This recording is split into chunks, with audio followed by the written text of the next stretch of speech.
clap if I were you. That's what Good clap, David. I'm very proud of you. I don't know if you know this, but this is not a standard podcast, David. It's not? No, it's not a standard. Oh, you just shut off the recording. Why'd you do that? I didn't shut it off. It's recording another hard drive. This is a bit of an intervention. Okay. Anders wants to know why you hate shop ownership. Yeah, it was just. He Really? loves You're a shop owner? ownership. I am a former shop owner. Former? Oh, why did you leave it? Touche. Touche. And yes, there are some frustrations.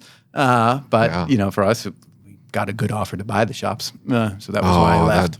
I would jump all over that if somebody just threw me a honey bun. Yeah, they could throw him half a honey bun with a bite taken out of it.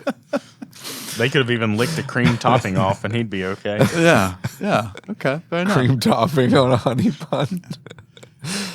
How long have you owned your shop, dude? For too long. Too long. Yeah, I need to get out of it. Okay. It's not. You know what? If people wanted what we had to sell, I think it would make it easier. Right. If they were excited. If I were selling ice cream. Yeah. You know what I'm saying? We've said bring joy to a child, and they're like, oh, they're happy, and here's the thing: we were driving by Andy's. Have you been to Andy's? You from around here? Yeah, it's good. Okay, Andy's so like if you go to the light here at the end of the street, okay, and either head south there's an Andy's custard. Right. They sell frozen custard there. Yeah. You should read the reviews; they're terrible. Yeah. People complain about ice cream. Right. They didn't get enough mix-ins. It was slightly melted. Like, what are you complaining about? That was the thing about the other business that we were talking about is like those people are probably harder to manage and make happy than the shop people are. You think? Yeah, it's because like they expect someone to be making them happy. Yeah. So the minute that you don't make them feel the way they want to feel. You think Disney has bad reviews? I don't know. Maybe. I think they get plenty of complaints. But yeah, I mean, that was probably my biggest sort of evolution and like struggle in shop ownership. Go into it like a lot of people do. Like I'm here to help people. Like I want to help people. Yeah. Like it's something I can do. I feel good about it. Mm-hmm. And yes, you get jaded very So were fast. you a tech first? Did you go in just as an owner? Yeah, so I worked at the corporate office for one of the big chains. So I worked. You might know them. They're in the Southeast, called Express Oil and Tire Engineers. Yeah. Mm-hmm. Yeah. So out of Birmingham, Alabama, and I was working at their corporate office, and just kind of seeing, okay, I mean, their shops are making money. This seems like there could be something to do here if you were looking for a business opportunity. And like I was telling you before we jumped on the air, my wife and I were looking to get closer to family. Yeah. I was, trying to get out of that. Birmingham, Alabama was not my dream. Yeah, for sure. I don't think it's anybody's dream. It's a fine place. Great food. But if you looked up the crime statistics lately, is it bad? It's pretty bad. It can be. Yeah, for sure. A bit naively, that was my inspiration. Was like, okay, I think you can make a decent business out of running a shop. And I had mild entrepreneurial aspirations, and it seemed like a good idea. And like I said, I started with this idea that I'm going to help people. It's pretty straightforward. Everyone knows, the perception of automotive repair, that you're going in to get ripped off and, nobody likes it or whatever. So if you just get in there and care and take care of the customer, good stuff will follow. And I mean, we executed on that, and that was definitely like part of our mission. But by the time we were doing well enough that I was able to like put in full-time service advisor, some guy kind of like a manager, like the very first thing I did was step away from talking to customers. Like very first thing I did was like, I kind of want to go in the back a little bit and like work on the cars. This is like more comfortable for me. And, but that was, my evolution as a shop owner. It's like, originally I thought we had to be customer focused, or I had to be customer focused. And then really it's like, no, I just kind of need to be employee focused. Like I need to make sure I'm creating the best opportunity for the guys in the shop so that I can have the leeway to put them in front of customers. Right. And so I can have a life. So I can have a life. And so that like, I don't have to take the emotional toll. Dude, I think for an owner, the emotional toll is much higher. Right. Right. And so I think that we often find ourselves like the advisor doesn't take it like we take it. The manager doesn't take it personally. We take it really personally. Just like him getting so upset about the cars. Yeah. Right. Like it doesn't bother them. They're just like, well, this dude's so upset. Yeah. But like to us, this is our image. This is our reputation. We've worked our ass off to get here. Now this stupid car is going to destroy everything. Right. And so, you know, Princess over here, he has it rough. It's bad. I don't focus on the cars feel like you understand everything you've said up to this point. You know exactly what I'm talking about. I do. But I guess. So what's the intervention about? No. So the counterpoint, the discussion is like, well, what job, what role isn't full of?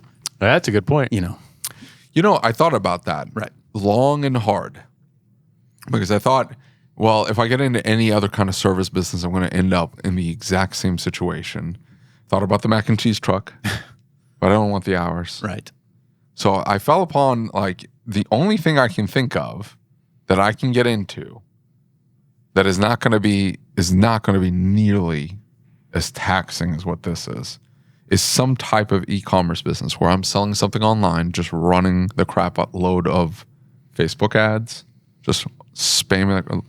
I buy a lot of stuff off of Facebook. Right. A lot. Not Marketplace. I'm talking somebody sticks a stupid, very well-targeted ad in front of me and I go, ooh. And then I can click on over, get to the website, click, hit my PayPal, boom, shows up at my door a week later.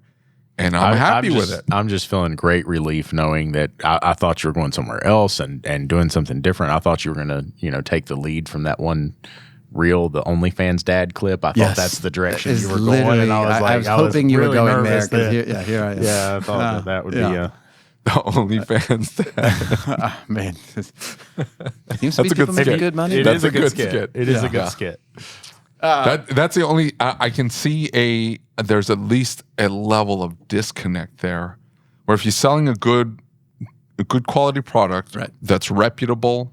You deliver, like, all you have to do is send the product. Right. That's it. First charge back, David strokes out.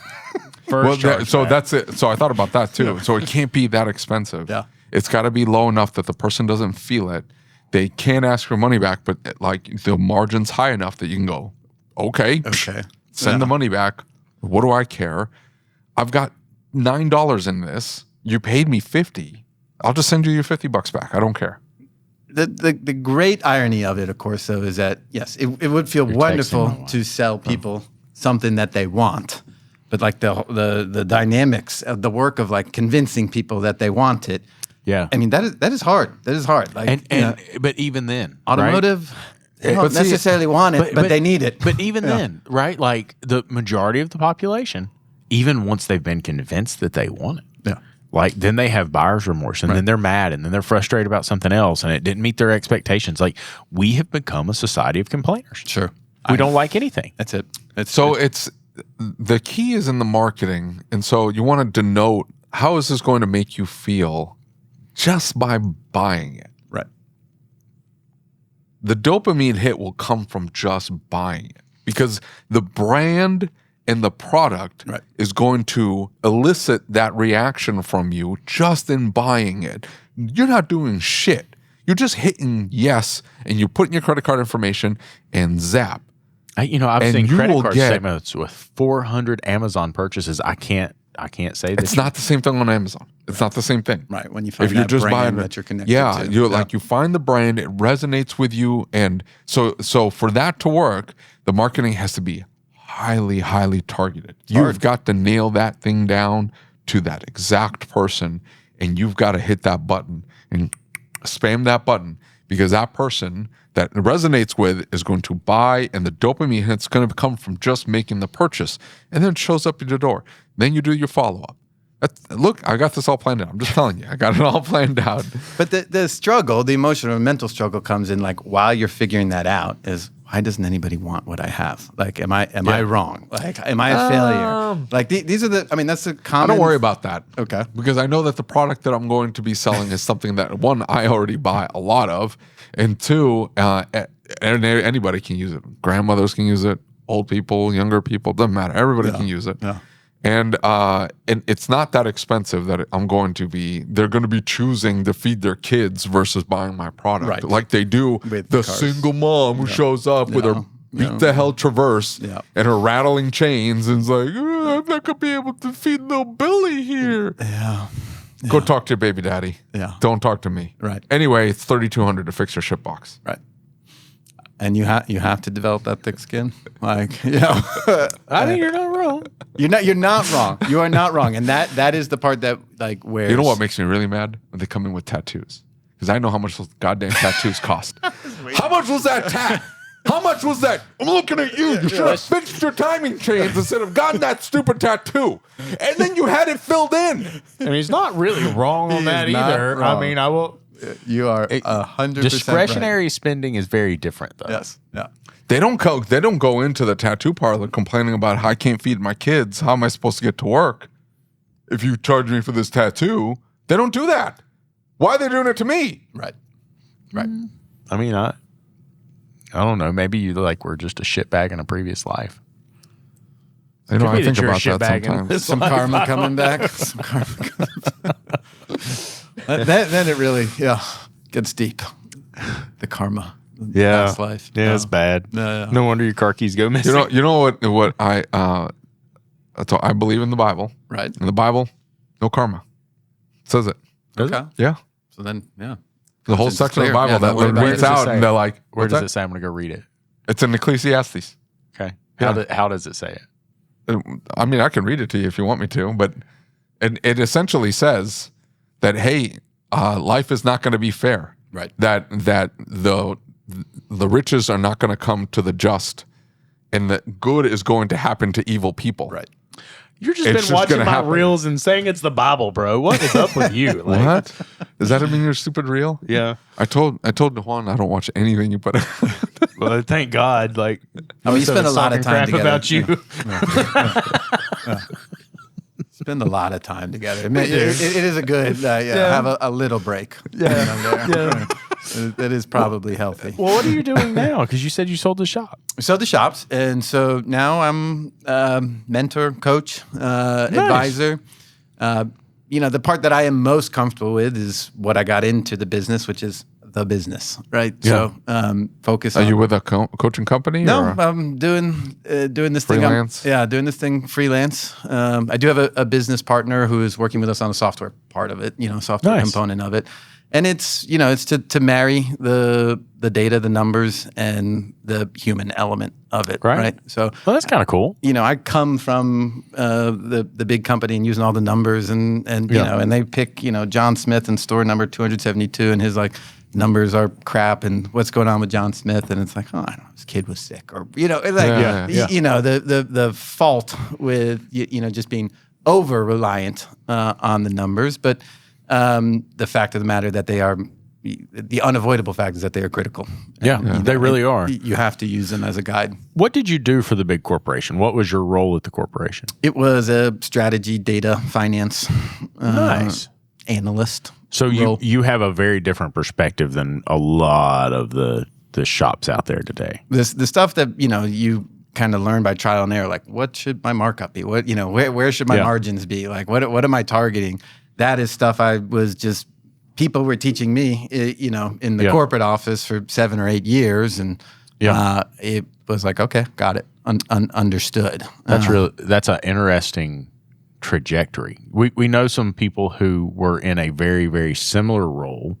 They were with Mobile, right? And then we know some that were with Valvoline, and they went and started. One of them went and started a massive chain of shops, and just took the chain of shops and ran with it. Yep. Is there a reason that you opted not to go for the chain of shops and go this direction? Was it just that the buyout was so lucrative that it's like, I just can't say no to that? Or so it was the buyout came earlier than I expected, but I did have business partners, right? I mean, I didn't have all the money to get this thing started. So the decision was not entirely my own, right? Okay. I mean, there were some guys who were looking at it and it's like, they had literally just put money in. They're like, I haven't done anything over the last 10 years. And now someone was willing to give me this money. I will take that money. Right. And you didn't want to end up in a situation where you had new business partners. Yeah, exactly. They're like, I will take that money. So that was one. That was one element of it. We'd gotten up to 2 shops over 10 years. So like we weren't growing, and both shops were still growing.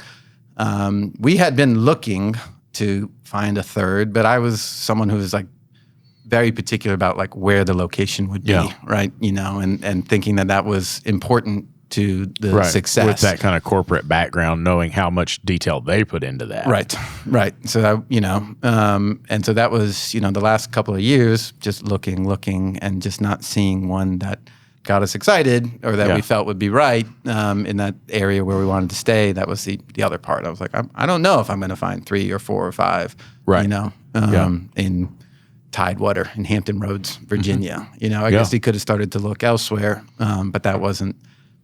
Like, it was never my goal to be as big as possible. Right. But it was. Well, and you start expanding out. Now, all of a sudden, the travel time and all of the logistics of having 2 shops, 3 shops spread out. Start having kids. All the things. Like how close were the first 2 shops? They were like 45 minutes apart. And when I remember going into it thinking, that's nothing. And then after a little bit, you're like, oh my God. That's like more than I thought. Yeah. Bad traffic. Hampton Roads is awful for traffic. Awful. Yeah. Bridges, tunnels all over the place. Yeah. And just people backing up constantly. So, there were little things, and there were, David, to your point, there was a part of me I was like, this would be nice, to like not have to deal with some of this. But the flip side, it's not like I made life-changing money, but not enough money to live forever, right? You know what I mean? Like this wasn't like, okay, you get your check and you ride off into the sunset kind of opportunity. And this is what has put the focus on like what, on this topic that we're discussing. I'm starting over again, right? I'm starting over, trying to do something new from scratch. And there are these days with struggles like, oh God, was this a terrible idea? Is anyone going to want this? Does that, is any of this make sense kind of thing? Right. That I've just traded one bit of anxiety for another type of anxiety. Yeah. So that's what's going to happen to David. He's just going to flip-flop it. Yeah. So I went down the path of like, maybe there's something I can sell to shop owners because I know shop owners. Right. I'm a shop owner myself. I know the shop life. And you will find that shop owners are the biggest cheapskates in the entire world. They will bitch about $25. Yeah. Your shop does $2.1 million. Right. Yeah. I saw you bought a boat. Yeah. That was $250,000 last year. You're bitching about $25. Yep. I will never forget the rant. Laura from ARS or Shop Owner came in one time and said that clients were complaining about their price and it's $25 or something like that. And David loses it. It was in this room and like David just has a complete panic attack over it, freaks out. Yeah. That's how they are though. Yeah. It is the most insane thing in the whole wide world. They lose money hand over fist. Like they are watching these dimes to make sure they don't lose them, completely ignoring the dollars flying out the door. Mm-hmm. It's like the stupidest priorities in the whole wide world. And here's the other thing too. They don't track shit. Right. They don't track shit. So the minute they're like, oh, this isn't working. I'm sorry, based on what? Right. What metrics are you checking to make sure that this is working or isn't? Yeah. Oh, you don't have any metrics? What is it, a feeling? Right. Where'd you pull that feeling from? Yep.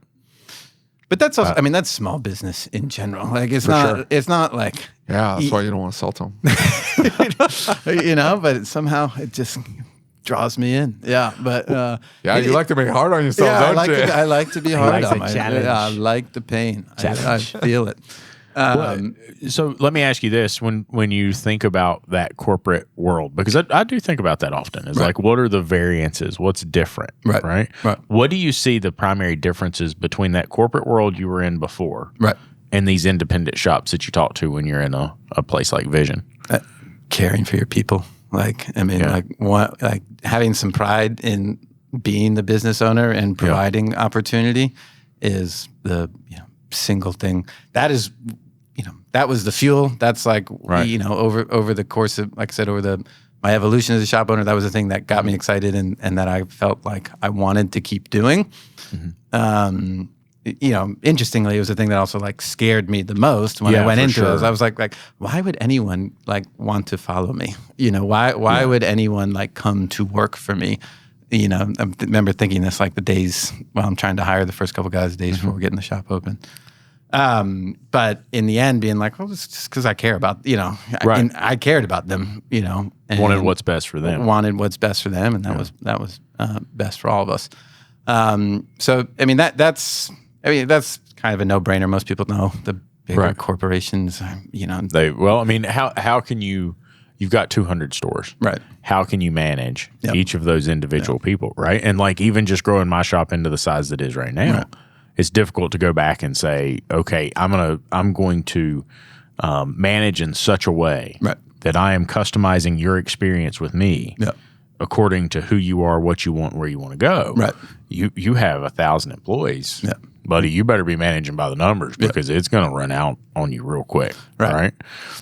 What about metrics? When you think about that and you look at the difference in the metrics, because what I have seen in many of the corporate stores is that they were running lower margins than some of the independent garages in some cases, or it was that you look at the price and you're saying, okay, well, I paid this for this product, but they had volume, so they were able to buy it for less. Is that what it is, or are they actually running lower margins?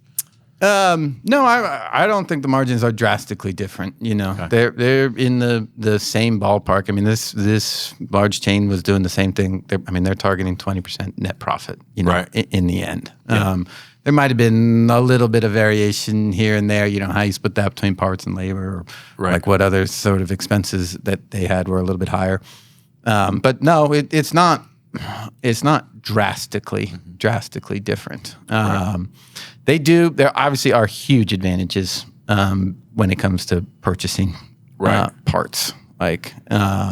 And so they are probably selling it a little bit lower, and they're definitely going to have, on average, a lower ticket, but with the same margin because they sell lower part. They pay their people a little bit less, and for the same job.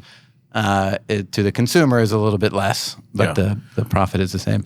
I had a good friend who worked for a national parts chain. Right. And they were talking about a particular store that was owned by a big corporation. Yeah. And they had stores all over the country. Yeah. But there were 2 of these stores in our town. Right.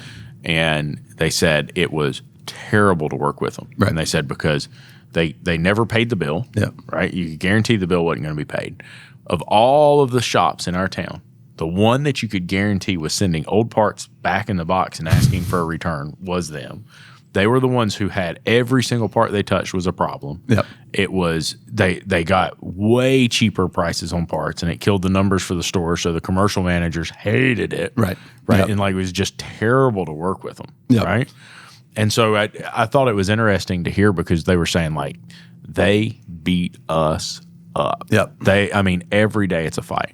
Right. It's always something, So that was you asked what were some of the differences. That is also the culture, right? You sit down every year and the main topic for all the leaders at this business is, okay, we got to grow 10, 15, 20, 30, every year, no matter what, grow top line, grow profit, and constantly optimizing for how to keep going. And I don't mind that mindset, right? Yeah. I mean, I have no problem with trying to keep moving forward, but it was more like a necessity, that even standing still at some level was a failure. And so if you weren't growing revenue, well, we certainly weren't going to be able to, give up profit. So some expenses have to go somewhere. So that guy's too expensive for the shop now. There's no security for anybody in the organization. Right? Yeah. So that's the other part. And it breeds some positive outcome. I think that the chain that I work for was not some sort of evil empire. They do a decent job of taking care of their people, of trying take care of their people. But in the end, there was one and only sort of measure of success. Did you make more money? Did you make more money this year?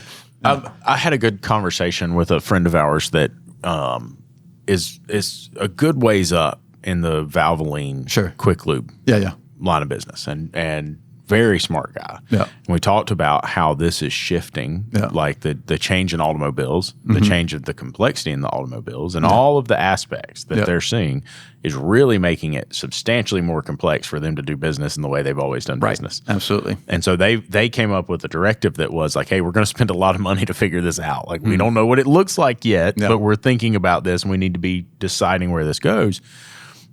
I think that poses a substantial risk to these big chain stores like that. Totally. Because now all of a sudden, ADAS cars, right? Like there's a shop in town. It's a chain store, the one I was talking about. Dude, bumpers off all the time. Don't even say a word about it. Right. I mean, like, I have literally watched these people straight up lie to clients.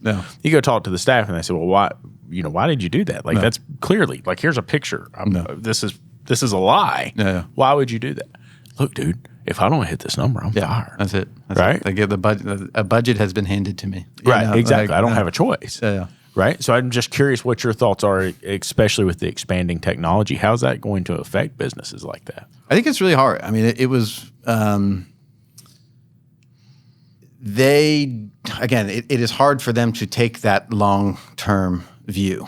So I hearing Valvoline doing that, it is encouraging, but I would wonder, like, when push comes to shove and people are like, okay, well, this is what it's going to cost, or this is what's going to take, to future-proof us. Right. And they're like, yeah, but look at how much money we're making right now. That's it. Maybe we just keep making the money until doing she's the in the thing ground. right now, like,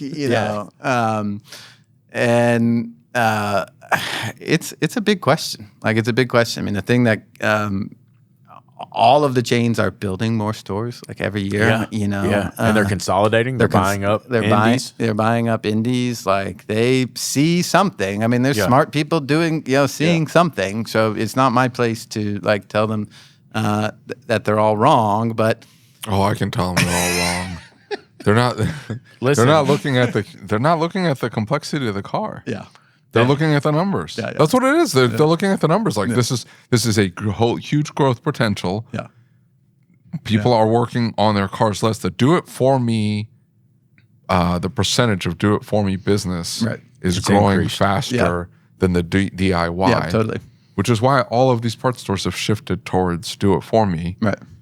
And they're looking at it, at the metrics, and they're like, we need to jump in on this. This is going to be cash cow. They are completely discounting the complexity of the vehicle. Right. They're completely discounting it. Right. Yeah, that they're not going to be able to, like, do a bunch of, like, $400 or $500 tickets, because I mean that's their sort of like the normal $400 to $500 ticket is going to require a $30,000 machine, and an investment on somebody making $70,000 to $100,000 a year to operate that machine, just to make it safe to do that $400 ticket, and they're going to go, oh crap, these are going to start drying up. No, it's a topic, like,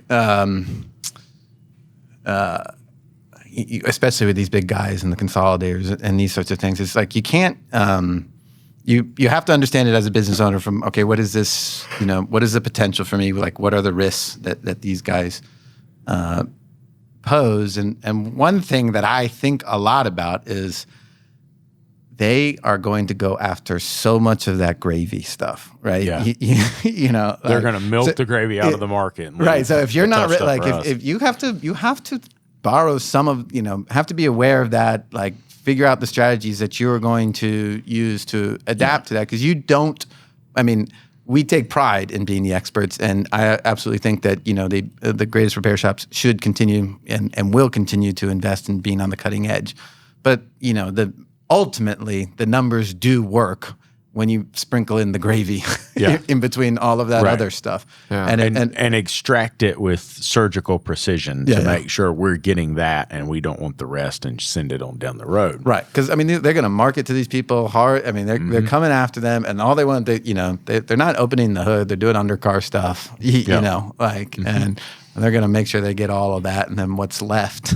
For sure. And I think that is the most logical explanation that I've heard, is because it really does seem that's what they're looking for. Oh, that's right. And they're only going for that. And they're saying, well, but we don't specialize in this, so it's not our fault that you died in your car. They're bad.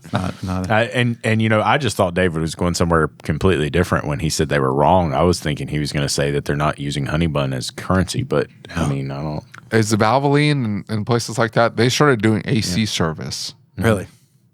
a while ago, right? Are they doing 1234? They are. They're doing YF. Yeah. Evacs Now the chain in, like a little the chain in our Valvoline town quick is not. The chain in our town takes out the 134 with a screwdriver and reinstalls or 1234 YF with a screwdriver and reinstalls caps, those little adapters. 134 works just fine. Just fine. Well, It's technically true, but you're not supposed to like vent it off. Also, it's you've got your 609 certification. it's explosive. That's not good. The gas. Yeah, it's Like fun. that's why it's a big deal. Like that's why they don't want it leaking into the cabins and stuff. That's why it's really, and the molecules are teeny tiny, so it's much easier to leak. Right. Listen, Thomas has like ruined my world because he posts all these crazy things. Aren't they fun to watch? Like the dude. videos. Like I'm Dude, I'm telling you, and like the can I drive ammonia-based around with cooling you system- in your Prius with like Right. a roof rack and you Dude, know, it's so crazy because like the ammonia cooling systems that he talks about in like grocery stores and stuff, and like how cold they get, but how volatile they are. Yeah. And I'm over here like complaining because if you go buy 134 on Amazon, there's a good chance it's just propane with a little bit of pine Really? fresh. Yeah, it's a whole deal. Yeah. It's a whole deal. Who's buying 134 on Amazon? A lot of people were. They were this alternate. They had a Christmas tree or a pine tree on the can, these little green cans, and it was like way cheaper to buy this refrigerant on there, but it turned out it was straight propane, right? Now, People hey, so that's used for stupid. refrigerant all the time. It's not uncommon for it to. Not in a the car. laws of gas, you know, hold across for different sure. types of gas, but like it does make a good idea. I don't know that I would do that with my car, right? Like, But yeah, no. Imagine having a small leak. Oh my goodness! did the spaghetti house in Ohio? And a jumping spark wire. Oh no, right? No. Did you ever go to the spaghetti house? There were spaghetti houses all over the place. You know what I'm talking about? As a chain. Is it called Pescetti's? No, it's Spaghetti House. No. So the situation with it is they always bought old buildings, Right. And I think it was in Ohio they had one. The building collapsed. It was right about the pandemic time, and the kitchen collapsed. And so instead of fixing it, they just let it go abandoned. The city did all this stuff, and it was an ice factory years ago. It was built in the 1800s, and so the ammonia pump that they used to make the ice was still in the floor, and they cut it out and moved it to this historical facility. And it's just cool to me to think back that in the 1800s, 1900s, they were already using ammonia to make ice, right? Like really cool stuff. I figure stuff out. Smart. Yeah. Smarter than me. It doesn't take a lot to be smarter than me, so it's okay. I thought when you were going with old buildings, it immediately made me think of all like the old Pizza Huts, like when you drive around and see like that very recognizable like trapezoid on top, and like now it's a karaoke bar. You're like, cool. I mean, look, I just have a problem with the fact that like, I'm a very nostalgic person, right? I don't necessarily like all the Nostalgia new. sells right now. Yeah. Nostalgia sells. Like all the brands is like the video games, like it all looks like Duck Hunter video game. If they built like an old school Pizza Hut with the salad bar in the middle, right, yeah. and the Dude, book I'd be club there thing, all the time. and I'd be the there all the buffet, like that, it would kill. It would absolutely kill if they just went like right back. Hey, you're back in 1992 with the Pac-Man, and you would sit down and play the Pac in the corner. It would absolutely kill. We were all getting in the car driving 25 minutes, to get to that particular Pizza Hut, and like they had the red, the red plastic glasses that kind of looked like, and the checkered little broken like, glass, plaid, kind of thing. Tables, Parmesan shakers. Parmesan shakers. Yeah, I don't know why they don't do that. I don't know. I would jump if I were Pizza Hut Corporation. I would jump all That's over what that. we should be doing. We should be building retro Pizza Huts. Going retro, man. No, but you'd have to buy a Pizza Hut and convince them that hey, I'm the French. No. You just change the hut to something else. Yeah, it's true. You can go find, like I said, I mean, the reason I went to a karaoke bar in Birmingham that was an old Pizza Hut. And you just you knew it was a Pizza Hut because of the They're all like payday loan places now in Kansas City. But you could buy one. You could buy one probably. Like Pizza Hut doesn't own that. You just call it Pizza Smut. Yeah, I was going with Pizza Tut, but Smut, we would get sued into oblivion. What are you talking about? The hat is trademarked. Well, just the red hat. Put a cowboy hat on top of the red hat. I'm just saying. I think you can trademark that roof. I mean, not the roof, but if you colored it the same red and you called it Pizza Shack or whatever, like I think they'd come after you. I'm saying like you go buy a Pizza Hut franchise because it's a franchise, right? Yeah. And you say, hey, I'm going to build this, but I want it to look like a 1992 Pizza Hut. Right. I don't want one of the strip mall locations. Yeah, I don't want the strip mall locations and with this. I don't want any of that. Yeah. And I'm going to do the pizza buffet, and I want to have the Pac-Man thing in the corner, and it's going to be like the book club thing, the whole thing. Yeah, I'm going to do the whole thing, and it's going to slap. It's going to be awesome, dude. If they would say yes, so eat there all the time. I would be all over it. Yeah, I would need like I need like 250,000. I mean, I'm telling you, like we should try this. We should. I mean, why are we doing the shop thing? Hey, you need to schmooze Dutch and be like, hey, like 250. That's all we need. 250,000. We will absolutely kill. Now, I don't know Dutch personally, but I don't think I would be able to go into business with Dutch. Yeah. No, so he would keep us from spending a ridiculous. So like Stu would be like, hey, we want to buy this ridiculous thing, and he'd be like, no, you don't. Okay, this works here, and I found a used one for half the price. It'll be fine. Let me be completely blunt and honest with you. You expect me to go to an old Jewish man from the Bronx and tell him that we're going to make an old school Pizza Hut and convince him that that's pizza? No. We're not selling pizza. No. We're not selling pizza. We're selling nostalgia. Okay, that's what we're selling. We're selling nostalgia. All right, now this definitely do not do this with Dutch, because I posted this in the group one time that shops, right, do not sell parts and labor. That probably didn't go over very well. Shops, they sell peace of mind, right? That was not smart. Blew up. Like you, he still hates you, idiot. Okay, I just want you to know he still hates you. Yeah. Has like a real problem SNL with you. scale. Anders, you ignorant. No. So be careful with that. Yeah. I could see that. But I'm telling you, just go talk to him and see what he says. Dude, it's a money printing machine. Okay. We put in. Right. Are you off of e-commerce and on to Pizza Hut? No, I don't have that kind of money. Okay. I can do the e-commerce thing. It won't cost me nearly as much. I've got a strategy here. Yeah. As long as we let Dutch bring in pizza from New York, right, then it'll be okay. No, it's going to have to bring in the water. Look, it's every 30 to 40-year-old with kids is going to walk in there and be like, and they're gonna want to bring their kids to go eat at the Pizza Hut. This is what it used to look like when I was like. It's gonna be a whole thing. I'm just telling you. Look, the e-commerce thing takes off. If I'm going to take the first 250,000 I make on it, and I'm going to do the Pizza Hut thing. I'm just telling you. Look, I'm just going to tell you they shoot me right down. Now. Right. Here in 6 months, Pizza Hut's going to have listened to this episode, steal our idea, and take off with the money. Right. That's what's going to happen. No. I'm sure it's been brought up to them at some point. I don't think anybody with a Pizza Hut. They wouldn't try it though. Well, I don't know. I don't know that. Remember the lights? It's off brand. Yeah, the lights with the cool flower. table. Yeah. Like that. The whole aesthetic's going to be in there. I don't think anybody's wanted to pony up the cash and go, I'm going all in on this. Yeah. You see what I'm saying? Right. And then like market it as like, hey, the Pizza Hut from your childhood. Right. I'm just going to point out that this episode's going to get so many complaints because we didn't talk about anything. Going deep in the Pizza Hut. But now, look, have you seen the video of the dude in 1990-something from Blockbuster? Have you seen that? There's a mom, and she's bought a camcorder, and she goes out into their little carport, and she's congratulating her son, who just got moved to manager at Blockbuster. And she said, I am so proud of you. Like, this is going to be a big career opportunity for you, and you're not going to have to rewind tapes anymore. And he said, Mom, I don't think anybody's going to have to rewind tapes. It's not going to be long till they're all going to be on DVD.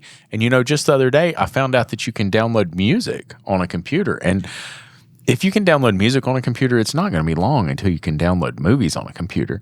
And I'm thinking, Dude, if that kid had just taken that and ran with it, he'd be a billionaire or trillionaire right Wait, now. he'd be in jail. What are you talking about? I'm just saying. If Didn't the guy from Napster get thrown in jail? This is a true video. I thought this was this is real. Like this is real. It's like completely legit, kid, and it's the He was getting into Ford Probe. That's how you know it was like legit. It was a silver Ford Probe. Yep.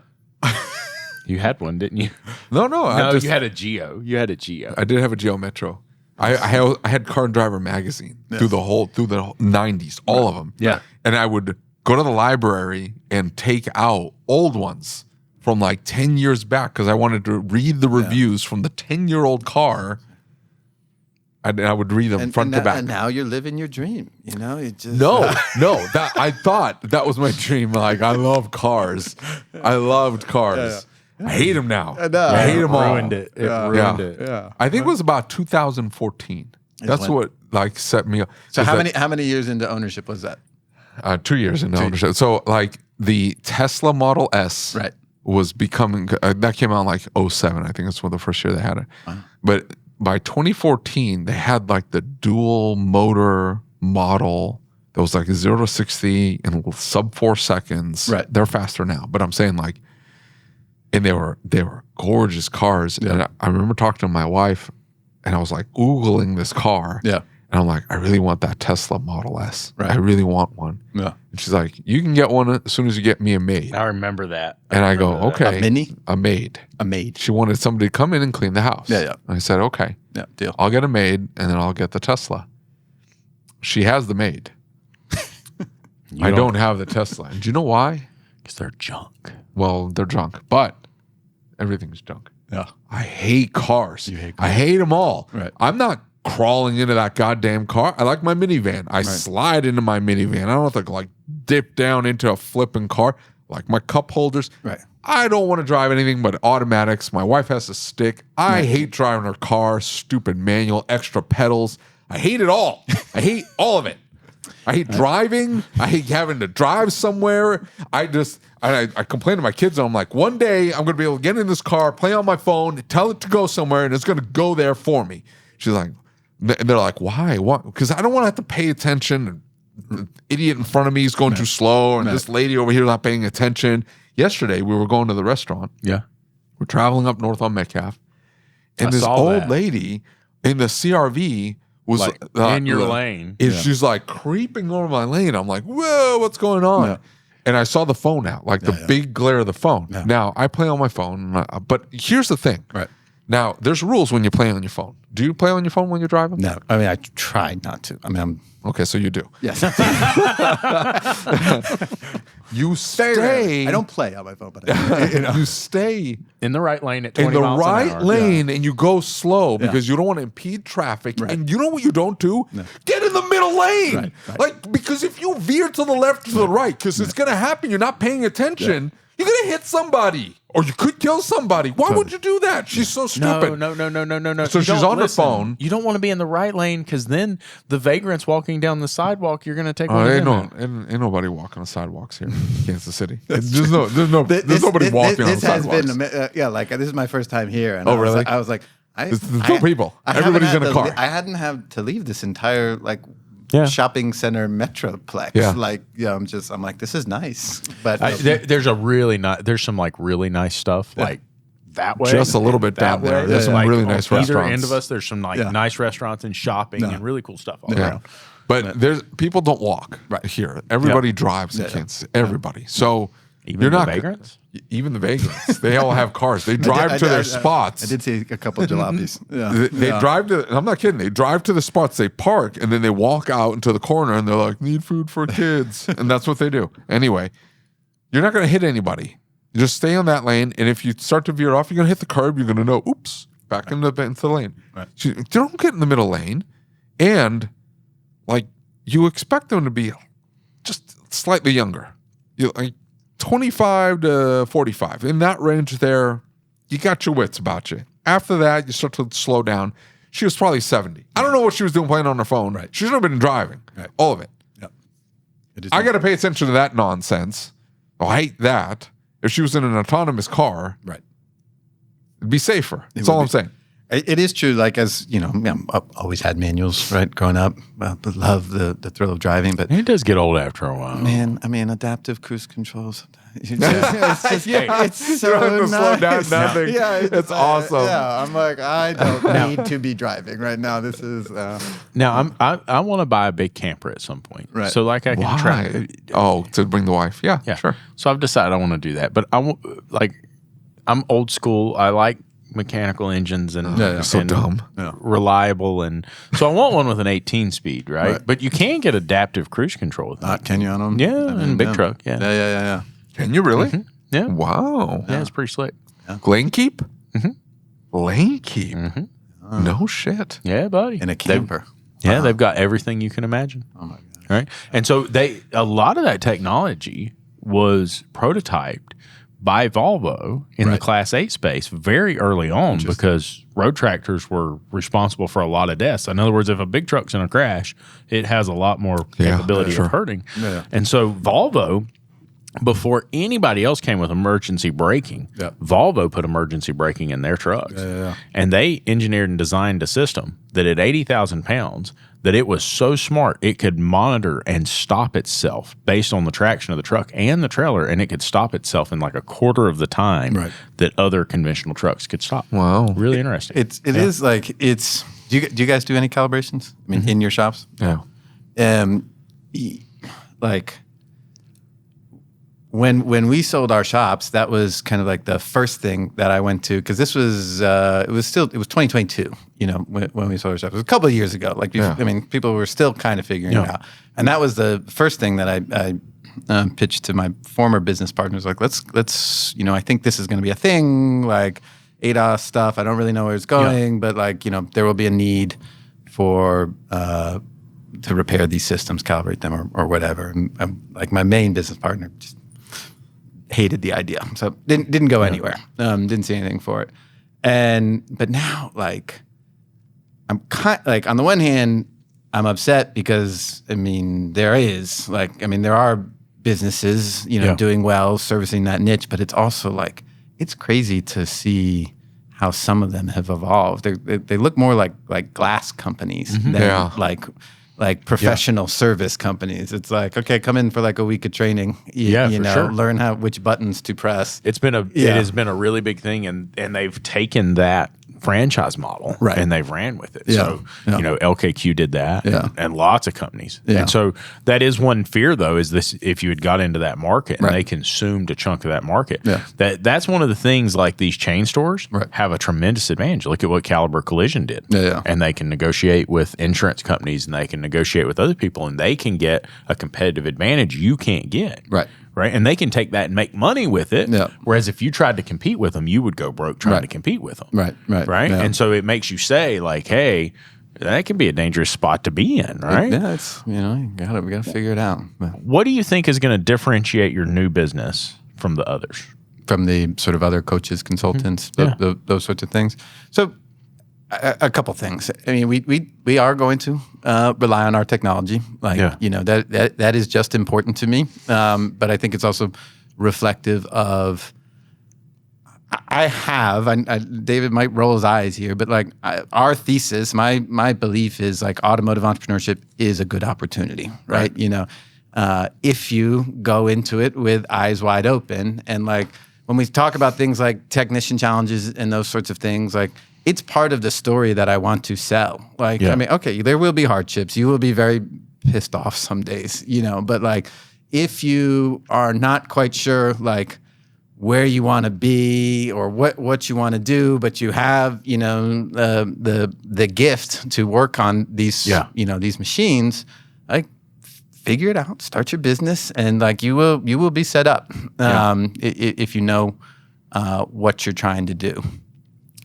And of course, I mean, the other coaches are offering a lot of that same vision, but I don't see, a lot of 35-year-old coaches, right? I don't see a lot of, coaches who started their shop in their 20s and, and these sorts of things. And that's part of it, right? I want to be part of that next generation moving forward on it. And like, I don't think I am some sort of expert I respect a lot what you do, Lucas, in terms of like inspirational and like leadership and, and some of the like HR stuff. That's not the part that I am trying to take on. I think there are people who are better suited for it. But I think there are ways to deliver the messages through technology, using technology, and get it in front of more people. Right. In other words, where one generation may respond better to a human being there and working through it. Right. There's another generation that may respond better to the technology and that aspect of it. It's just a little bit more native to them. It's something that they. The other part, we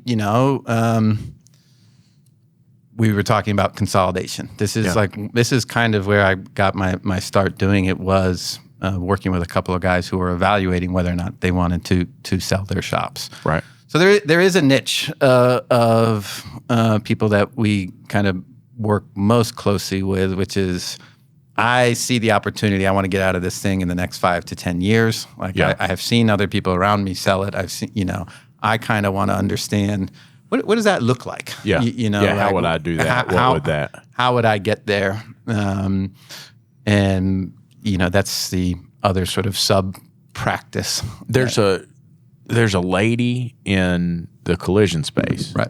Laura Gay is her name. Okay. And that's what she does. Yeah. And she just does body shop consolidation work. Right. Because that one's going crazy. It is. It's insane. Yeah. And so one of the things she did is she said, look, when I sold my shop and I had friends that sold their shops, they were not prepared. Right. And they didn't have the answers to the questions. Right. And in some ways, they kind of got taken advantage of. Yeah, you lose opportunity. You lose some money on the table. table. Hey, like, because I've been through it and then I helped other people go through it, I began to get experience and know, like, hey, watch for this. Right. And let's make this adjustment first. Right. Right. And so they're talking about, hey, 5 years before you plan to sell, let's have a conversation about that. Right. And it hasn't, that those opportunities have not come to the independent repair shops yet, but it looks like they are. There's it's going to. There's a lot of these private equity backed platforms, that are doing the exact same thing that the collision space did, and it gives you mixed feelings, right? A lot of the things that we talked about, the problems with large organizations and those sorts of things, but kind of feels like we're selling our soul, right? Yeah, but you got to watch out for number one at some level, right? You did not start it to be a charity.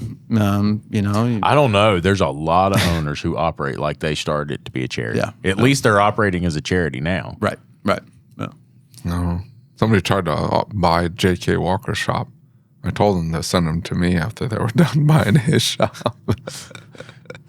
Like the 2 honey bun special? I'm going to try to sell it to Juan. I'm telling you. I think that'd be great. He said he didn't want it. We're starting from a position of strength, negotiation-wise. Yeah. Hey, listen, Juan, by the way, I just signed it over to you anyway. Here you go. I told him I was just owner of I'm just going to go, whoop, there you go. It's all yours. I'll be out. Yours now. Hey, Juan, I'm going to need you to sign this piece of paper. David cuts that signature out, slides it over, boop, drops it right on there. Juan, that is your signature. Yeah. That's the plan. I'm just telling you. I'm going to dump it off on him, let him deal with it. Will you come manage the other business for me then? I told you I was going to do the e-commerce thing. If you it crashes and burns, if it crashes and burns, then I'll. Listen, there's this giant office. The previous manager never even came out of the office. He even had a bed in there, and he just slept on the bed all day I'll do long. the same thing. And I'll buy like weird stuff on Amazon and have 800 packages of batteries and stuff. I'll do the same thing. You don't want that. I'll also go hundreds of thousands of dollars into my bank account.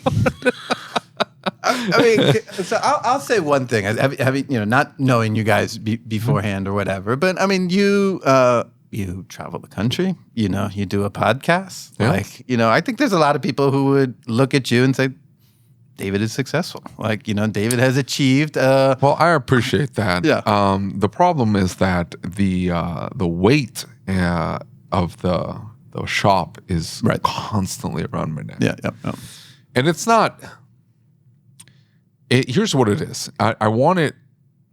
I want to be done with it because I don't have any passion for it. Right. And I don't have any and I know it needs work. Yeah. It needs somebody that's behind it and is going to hustle. Yep. I need a hustler in there Yep. that will push. Yep. And that is not me. Yep. Because I could care less. Yep. I understand that. I so- do. But why not go I don't find think somebody? that I don't think that is unique to shop ownership. That is No. like the only you know, like it is unique to being a business owner. Well, even beyond it's that, universal to being a business owner. You know? even beyond that, though, what you've got to see about David is that David's ADHD gets him in trouble, Right? And like we joke about it and we carry on, but I mean, in all seriousness, I've owned the shop for a while though. I know. This has not been but a minute. that's the thing. That's where the problem is. Right. Is he's owned the shop for a while. Yeah. David doesn't do long-term things. I'm What are you surprised- talking about? I'm surprised he's still married. I at was this literally point. about to Like, ask, does his wife listen to this? I mean, he just does not do long-term commitment. He No, just no. can't do it. He gets bored with it. Yeah. He needs new and exciting things in front of him constantly. It's not that. I don't like selling automotive repair. I don't like it. And You don't like anything. No, I like lots of things. I don't For 10 like minutes. Right. How long have we been doing this podcast? Yeah, but you're bored with it too. 5 years? Yeah. No, I don't know. I haven't gotten bored with it. Okay, well, I'm bored of you. Oh, I tell you what, I'll trade out Usurping. for Twinkie. I'll go out there and I'll do some Ooh, one-on-one let's not do recordings. Twinkie. What did we say earlier? Like, at the very least, you got to be interested. Braxton's okay, never mind. He does play off the jokes though. I appreciate that about Braxton. You can say the most vile things to him. Yeah. He says some You know what's so say awesome the most about vile things to him, and he just he's like, "Ha." But you know, he doesn't. He doesn't. Here, let me tell you this thing that happened the other day. Is I owe him like $1,000 for doing video content for the shop and other stuff. Right. When he told me that, I'm like, send me a bill. Yeah. Well, he's not sent me a bill. Yeah. And so the other day, he's like, hey, what about that $1,000? And I said, I still don't know how I owe you $1,000 or something like that, right? And I was just being a smart ass. Right. And I'm with somebody at the family business, you know, and my phone starts blowing up. And he's like, we should probably come up with a plan for how and so we all know what we're doing and who's going to charge who and how this works and I'm like, I get like a slew of text messages and multiple telephone calls. And I called him back later, or I texted him back, and I was like, yo, I was joking, man. I'm like, it's okay. I was But just you know, kidding with you. he's doing a little entrepreneurial thing, you know, and like, you know, he's all nervous, you know, that his customer doesn't like him and these sorts of things. Oh, And- listen, he knows I am not a customer. I would not buy what that boy sells if it was the last thing on earth. Hey, don't be saying that on the podcast. He has sponsors. I didn't say anything about the podcast. He does a great job on the podcast. Yeah. I'm just saying. Was that your brainchild or his? Like, did you know? No, it's all him. It was all him. Really, Yeah. really interesting story. Braxton was working for a local radio station. Okay. And he was on air host, Right. And they moved him into sales, and he was really uncomfortable. He's a young guy, and one of the first people they sent him to see is me. Yeah. And I'm known to be mean to vendors. Yeah. Like I just enjoy it a lot. Yeah, It's just a lot of fun. And so poor Braxton comes in, and this kid is shaking. Right. I mean, like I can literally see him shaking. Yeah. And for some reason, like we got to the point we said, okay, well, let's go to lunch and talk about this. Yeah. And we would go sit down and we'd talk. And I would try and coach him and counsel him through like, hey, how to handle some of these conversations and what could you do? And like, hey, by the way, like what's your vision for life, right? Like where are you going and what are you trying to accomplish? And then he met this girl, and she was the producer for a news channel and like the local news channel, big deal. And they end up going and getting married. And over the years, Braxton and I just got to be closer and closer friends. And I recognized he had so much potential. Right. And like he went to work for Billy Graham's radio station and he was doing that, and he worked for iHeartMedia and all these things. But like there's people that come and go in and out of your life. Yeah. Right. But then there's those people who come into your life and they stay in your life. Yeah. And I kept going back to Braxton. He was always there. I knew I could trust him. Right. And I'm like, dude, you're really good at this. Why don't you just come work for the podcast? Why don't we figure out how to make this work? Yeah. And he does a really good job. I think so too. He's I a think really so good too. kid. Like I see like similar publications, similar concepts. Like I see it a lot in like the home services groups, or like, you know, like this sort of content for people who want to master plumbing businesses or these sorts of things.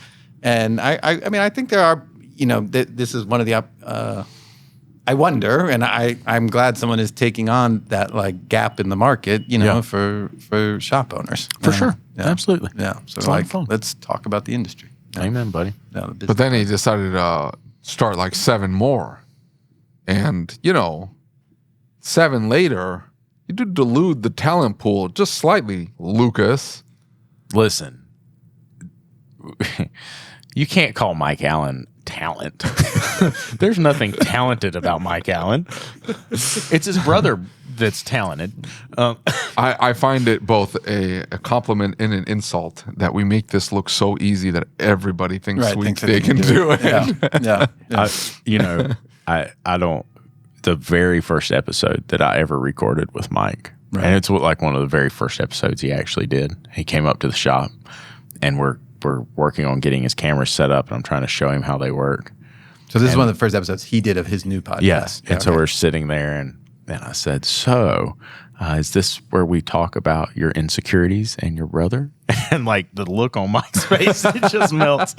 Because like he's been very, very transparent about the fact that his brother, like he was a fighter pilot, and he really climbed high in the military, and then he left and he went to work for an airline and made it way up in the airline, flying airliners, and like they send a limo out to get the dude and take him wherever he needs to go and all this stuff.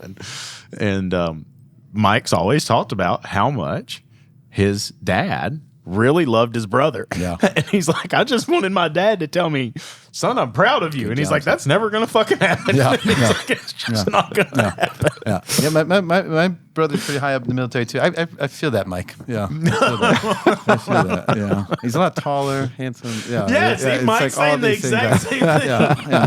He is a pilot too. Yeah. Hey, I tell you what. Listen. Exploring some stuff in here, guys. Maybe we start a support group. He'll be here this afternoon. I'll get it set up. Yeah. You can check it out. All right. Thank you for being here. My pleasure.